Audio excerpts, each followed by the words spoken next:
এই ডকুমেন্টটির শুরুটা আলো দিয়ে নয়, শুরুটা হয় গভীর অন্ধকার দিয়ে। ভোর হওয়ার ঠিক আগের সেই মুহূর্ত যখন শহর ঘুমিয়ে থাকে কিন্তু কিছু মানুষের ভেতরে ঘুম আসে না। রাঁচির একটা ছোট্ট ঘরে একটা ছেলে চুপচাপ শুয়ে আছে।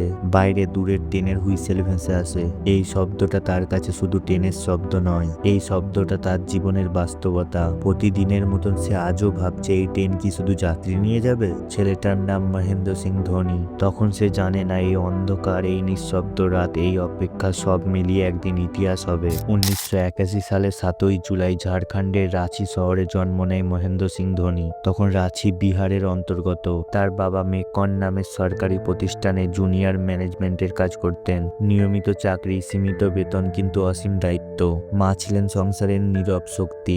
এই পরিবারে বড় কোনো স্বপ্ন নিয়ে কেউ কথা বলে না। এখানে বাঁচাটাই ছিল লড়াই, আর সম্মান নিয়ে বাঁচাটাই ছিল সাফল্য। ক্রিকেট তখনও এই পরিবারের আলোচনার বিষয় নয়। ধোনির শৈশব কেটেছে খুব সাধারণভাবে। ছোট বাড়ি, কাছে স্কুল আর ফাঁকা মাঠ। সে সময় তার ভালোবাসা ছিল ফুটবল। গোলপোস্টের সামনে দাঁড়িয়ে থাকা, প্রতিটা শট আটকানোর চেষ্টা। এই অভ্যাসটাই তাকে শিখিয়েছিল মনোযোগ আর সাহস।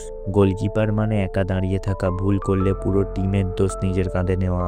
এই মানসিক চাপের ভেতরে শান্ত থাকার ক্ষমতাই ধোনির সবচেয়ে বড় অস্ত্র হয়ে ওঠে। স্কুলের কোচ একদিন তাকে বলেছিল ক্রিকেটের উইকেট কিপিং করতে। খুব সাধারণ একটা পরামর্শ, কিন্তু এই কথাটাই ধোনির জীবনের গতিপথ বদলে দেয়। প্রথম দিকে ধোনি ক্রিকেটকে খুব সিরিয়াসলি নেয়নি। সে খেলতো কারণ কোচ বলেছিল, কিন্তু ধীরে ধীরে ব্যাট হাতে নামার পরে সে বুঝতে শুরু করে এই খেলাটার ভেতরে সে নিজেকে খুঁজে পেয়েছে। 1998 থেকে 1999 সাল বিহারে 19 দলের খেলা হয়। তখন সে কোনো তারকা নয়, অনেক ম্যাচ ভালো খেলেও সে আলো পায়নি, অনেক ম্যাচে বাদও পড়েছে। কিন্তু এই সময়টাই তাকে শিখিয়ে দেয় অপেক্ষা করতে। সে বুঝে যায় সবাই দেখবে না, সবাই বিশ্বাস করবে না, কিন্তু নিজেকে বিশ্বাস করতে শিখলে সেটাই যথেষ্ট। পরিবারের বাস্তবতা খুব তাড়াতাড়ি তাকে কঠিন সিদ্ধান্ত নিতে বাধ্য করে। 2001 সালে সে যোগ দেয় ভারতীয় রেলওয়ে চাকরিতে, ট্রাভেলিং টিকিট এক্সামিনার হিসাবে। ইউনিফর্ম পরে ট্রেনে দাঁড়িয়ে টিকিট চেক করার সময় তার চোখে লুকিয়ে থাকা অন্য এক পৃথিবী। যাত্রীরা জানতো না এই ছেলেটা রাতে ঘুমানোর আগে ব্যাট হাতে নিয়ে ভাবে, আর কতদিন এই চাকরি, আর কতদিন এই অপেক্ষা। এই সময়টা ছিল ধোনির জীবনের সবচেয়ে কষ্টের অধ্যায়। সকাল থেকে সন্ধ্যা অবধি চাকরি, রাতে প্র্যাকটিস, শরীর ক্লান্ত, মন ভরা অনিশ্চয়তা। অনেক রাতে সে ট্রেনের কামরায় দাঁড়িয়ে জানালার বাইরে তাকিয়ে থাকতো। অন্ধকারে নিজের ছায়া দেখে সে নিজেকেই প্রশ্ন করত, আমি কি ভুল পথে হাঁটছি? রেলওয়ে দলের হয়ে খেলার সময় ধোনির ব্যাটিং ধীরে ধীরে আলাদা নজর কাড়তে শুরু করে।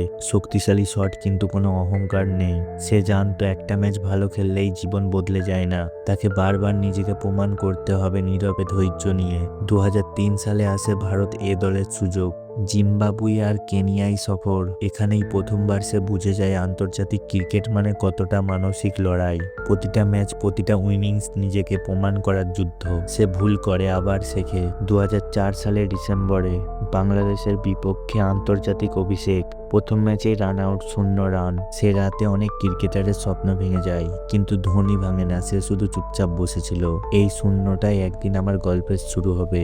2005 সালে এপ্রিলে পাকিস্তানের বিপক্ষে 148 রান। প্রতিটা ছক্কায় জমে থাকা হতাশা, অপমান, অপেক্ষার বিস্ফোরণ। সেদিন ধোনি শুধু ম্যাচ জেতেনি, সে নিজের অস্তিত্ব ঘোষণা করেছিল। এই ইনিংসের পরেও পথটা সহজ হয়নি। ভালো খেললেও সমালোচনা এসেছে, খারাপ খেললেও প্রশ্ন উঠেছে, কিন্তু ধোনি শিখে গিয়েছিল চুপচাপ নিজের কাজ করে যেতে হয়। 2007 সালে তরুণ দল, বড় নাম কম, চারিদিকে সন্দেহ। সেই সময় ধোনির কাঁধে অধিনায়কত্ব।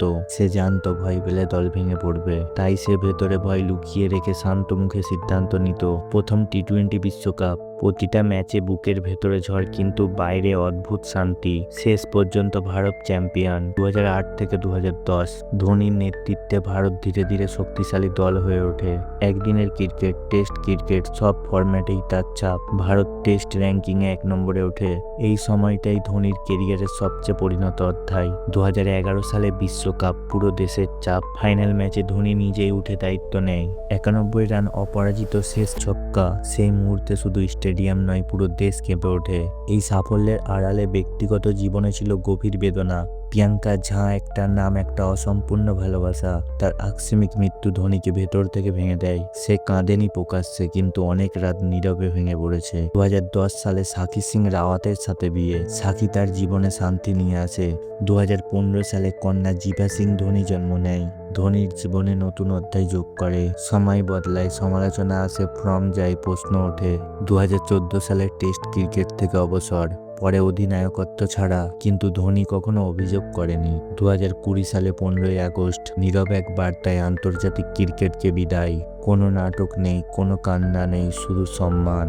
আইপিএলে চেন্নাই সুপার কিংসের হয়ে সে আবার প্রমাণ করে নেতৃত্ব মানে সামনে দাঁড়ানো নয়, পাশে দাঁড়ানো। ধোনির গল্প এখানেই শেষ নয়। এই গল্প প্রতিটা সাধারণ মানুষের, যে অন্ধকারে দাঁড়িয়ে আলো খোঁজে। রাঁচির ছোটঘর থেকে বিশ্বমঞ্চ, এই পথটা সহজ ছিল না। এই ডকুমেন্টারিটা শেষ হয় একটা বার্তা দিয়ে। আপনি যদি অপেক্ষা করতে পারেন, নীরবে লড়তে পারেন, তাহলে একদিন ট্রেনের হুইসেলেও বিজয়ের গান হয়ে উঠবে। তুমি যদি মেসির ফুল ডকুমেন্টারি জানতে চাও, তাহলে মাত্র 5 মিনিটে জেনে নাও এই ভিডিওটির মাধ্যমে।